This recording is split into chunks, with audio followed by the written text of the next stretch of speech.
Hello everyone, कैसे हो आप सब। आई होप आप सब अच्छे होंगे। तो माय डियर, जैसा कि आपने थंबनेल पर देखा होगा, आज अपने बात करने वाले हैं इस वीडियो में उत्तराखंड इंस्ट्रक्टर की। उत्तराखंड अनुदेशक की प्रीवियस ईयर रिक्रूटमेंट आई थी, उसका जो कट ऑफ है वो क्या गया था, पिछली भर्ती का कट ऑफ है वो कितना गया था। ठीक है, उस टॉपिक के उस टॉपिक के लिए वीडियो बनाया माय डियर, कि जो पिछली बार रिक्रूटमेंट आई थी उसका जो कट ऑफ है वो कितना गया था। इस वीडियो में मैं बताऊंगा, बने हुए रहिएगा।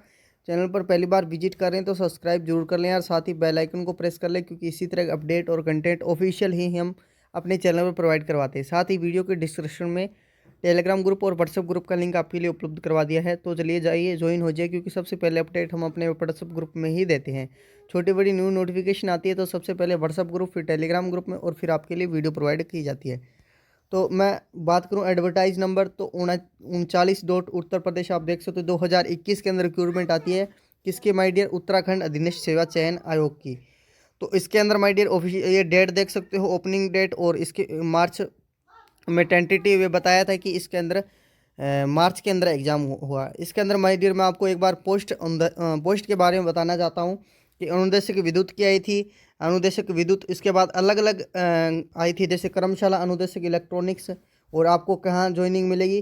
प्राविधिक शिक्षा विभाग के अंदर आपको ज्वाइनिंग मिली थी। ठीक है, कर्मशाला अनुदेशक। वहीं विद्युत की मैं बात करूँ तो वो ये, ठीक है, कर्मशाला अनुदेशक विद्युत। वहीं मैकेनिकल डीजल के लिए बात करूँ, ये पोस्टों का क्राइटेरिया था माय डियर। ठीक है, कुल पद 2 थे, पोस्टें बहुत कम थी। और वहीं मोटर मैकेनिक के लिए भी 2 पोस्ट थी, पोस्टें बहुत। वेल्डर के लिए भी आप देख सकते हो माय डियर टोटल। ठीक है, और फिटर के लिए भी अलग थी, 5 पोस्ट थी फिटर के लिए। ठीक है, और कर्मशाला अनुदेशक के में वहीं बात करूँ तो 109 पोस्ट थी। टोटल 157 पोस्ट पर रिक्रूटमेंट आउट हुआ था। कर्मशाला अनुदेशक यहाँ पे कौन? फिटिंग वाला, प्लम्बिंग वाला, carpentry and welder, making machining shop, welding tan and seat metalling, ये सारी ट्रेड इसके अंदर एलिजिबल थी। लाइनमैन के लिए मैं बात करूँ तो टोटल 1 पोस्ट थी। ठीक है, अपने इस ये टेक्नीशियन ये रिक्रूटमेंट जो ऑफिशियल पीडीएफ नोटिफिकेशन आया था 2021 के अंदर। ठीक है, अब इसका मैं बताता हूँ कि इसका एग्ज़ाम कब हुआ था और प्रीवियस ईयर की रिक्रूटमेंट का जो कट ऑफ है वो कितना गया था। तो चलिए कट ऑफ पे चलते हैं। तो माय डियर ये देख सकते हो आप, जो आईटी इंस्ट्रक्टर का अनुदेशक का जो एग्ज़ाम हुआ था 12 जून 2022 को हुआ था। ठीक है, शिफ्ट वाइज इसके अंदर कोड बताए हैं कि किस कोड के लिए। ठीक है, एग्ज़ाम हुआ था 12 की नहीं थी ये, उन्होंने जब लिस्ट जारी किया था माय डियर, तो इसके अंदर दरअसल क्या हुआ था कि जो इसके अंदर अब डॉक्यूमेंट वेरिफिकेशन होना है या कुछ भी होना है, वो उसके साथ में डेट दे दी थी। ठीक है, आगे मैं बताऊंगा कि किस डेट को। साथ में जब रिजल्ट आया था ना, तब अपने मान सकते हैं, जब अपने मतलब कि रिजल्ट आया था तब डॉक्यूमेंट वेरिफिकेशन की डेट साथ में ही मेंशन कर दी थी।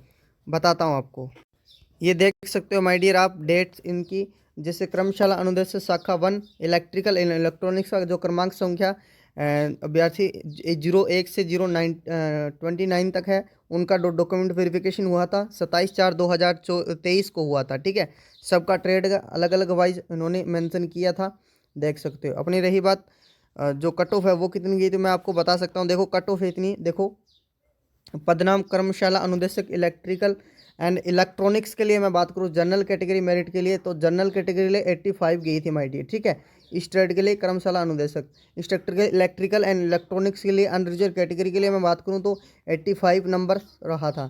ठीक है, मिनिमम मैं बात करूँ तो मिनिमम आप देख सकते हो, तो वहीं मैं बात करूँ 85 से लेकर आप देख सकते हो 69 तक इसकी मेरिट रही थी। ठीक है, अनरिजर्व कैटेगरी के लिए इलेक्ट्रिकल एंड, और वही मैं एससी कैटेगरी के लिए बात करूँ तो 79 तक इसका जो मैक्सिमम नंबर है वो रहा था, 77 तक। आगे मैं नेक्स्ट बात करूँ तो कर्मशाला अनुदेशक शाखा इलेक्ट्रिकल इलेक्ट्रॉनिक्स, वही आगे सेम एससी कैटेगरी के लिए 71 रहा था माय डियर, है ना। साथ में डॉक्यूमेंट वेरिफिकेशन की लिस्ट आई थी कि इस मेरिट भी बता दी कि डॉक्यूमेंट वेरिफिकेशन इस डेट को होगा इन कैंडिडेट का। ठीक है, और रोल नंबर बताया था, सीरियल नंबर। अनुदेशक मैकेनिकल के लिए मैं बात करूँ तो 48 नंबर रहा था जनरल कैटेगरी के लिए, और वहीं ईडब्ल्यूएस की बात करूँ तो 63 रहा था, और 60। ठीक है, आप देख सकते हो। नेक्स्ट मैं बात करूँ तो कर्मशाला अनुदेशक मैकेनिकल के लिए मैं बात करूँ तो एससी कैटेगरी की 57 एंड ST कैटेगरी की 64 रहा था, ST की, ठीक है, ST की 64 64 एंड मिनिमम में बात करूँ तो 58 रहा था, 58। वहीं मैं बात करूँ जो SC कैटेगरी उनके लिए कहाँ से कहाँ तक, मैकेनिक के लिए 57 से लेकर 38 तक, ठीक है। इनके बीच में जो भी कैंडिडेट ले आए थे वो बिल्कुल सेफ रेंज में थे। ये माय डियर 100 में से है माय डियर, ठीक है। 100 में से आपको जितने भी अंक आप ला रहे थे उसमें से आपको 2 घंटे का टाइम मिला था, ठीक है। और वहीं मैं बात करूँ मैकेनिकल दूसरी शाखा अनुदेशक कार्यशाला अनुदेशक सेकंड के लिए जो शाखा नंबर 2 है मैकेनिकल, उसके लिए ST की कट ऑफ 57 गई थी एंड ST की 49 नंबर की थी एंड PWD कैंडिडेट है उनके लिए देखो 48 एंड 47 तक उनके बीच में सिलेक्शन हुआ था। तो माय डियर ये था ऑफिशियल PDF जो कट ऑफ है उसका, ठीक है। तो ये बिल्कुल ऑफिशियल है माय डियर, कोई किसी प्रकार का बाकी माय डियर कंटेंट जब आपको प्रोवाइड करवाते हैं तो बिल्कुल ऐसी हम अच्छा रखते हैं कि आपको बिल्कुल ऑफिशियल ही चीज़ें प्रोवाइड करवाई जाए। ये बिल्कुल ऑफिशियल चीज़ें हैं। प्लीज़ अच्छी लगे तो please like and WhatsApp group and Telegram group में ज़रूर शेयर कर दें एंड वीडियो को लाइक ज़रूर कर दिया करो, क्योंकि ऐसी चीज़ें आपको प्रोवाइड करवाने के लिए बहुत मेहनत लगती है यार, बहुत टाइम वेस्ट करना पड़ता है। सब चीज़ें एक साथ आपको इंक्लूड करके फिर आपको एक डाटा एनालिसिस करके फिर आपको प्रोवाइड किया जाता है। साथ ही चैनल पर पहली बार विजिट करें तो बिना सब्सक्राइब किए मत जाइएगा और अपने व्हाट्सअप ग्रुप और टेलीग्राम ग्रुप में इसे ज़रूर शेयर कर दें, क्योंकि हम उनसे हमारा जो मोटिवेशन है वो इंक्रीज होता है। और वीडियो अच्छी लगे प्यारा सा कमेंट आप मेरे लिए जरूर कर दें। साथ ही वीडियो के डिस्क्रिप्शन में टेलीग्राम ग्रुप और व्हाट्सअप ग्रुप का लिंक आपके लिए उपलब्ध करवा दिया है, जल्दी जाइए ज्वाइन हो जाइए, क्योंकि सबसे पहले अपडेट हम अपने व्हाट्सअप ग्रुप में ही देते हैं।